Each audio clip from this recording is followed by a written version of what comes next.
तर कोल्हापूर जिल्ह्यातही पाऊस अक्षरशः धुवाधारपणे बरसतोय। सततच्या पावसामुळे पंचगंगा नदी धोक्याच्या पातळीवरती येऊन ठेपलेली आहे।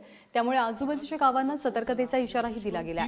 कृष्णा आणि पंचगंगा नदीच्या पाणी पातळीत तब्बल 15 फुटांनी वाढ झाल्याचं पाहायला मिळतंय आणि यामुळे नृसिंहवाडीच्या दत्त मंदिरातही पाणी शिरलेलं आहे।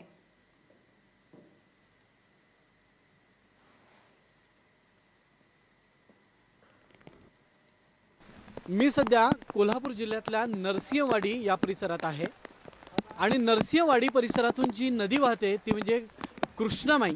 या कृष्णेच्या मी सध्या पात्रात आहे। माझ्या पाठीमागचं जे पात्र बघितलं तर हे कृष्णामाईचं पात्र आहे आणि मोठ्या प्रमाणामध्ये कृष्णेतून जो पाण्याचा विसर्ग होतो हा सर्व विसर्ग नरसिंहवाडी कोल्हापूर मार्गे हा अलमट्टीच्या दिशेने जाताना आपल्याला दिसतोय।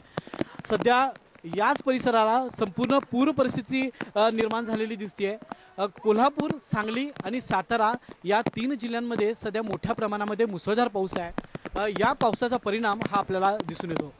नरसिंहवाडीचं जे दत्त मंदिर आहे हे दत्त मंदिर सध्या पाण्यामध्ये गेल्याचं आपल्याला दिसतंय आणि आज सकाळी 10:30च्या दरम्यान दक्षिण द्वार सोहळा जो आहे हा दक्षिण द्वार सोहळा इथं पार पडलेला आहे।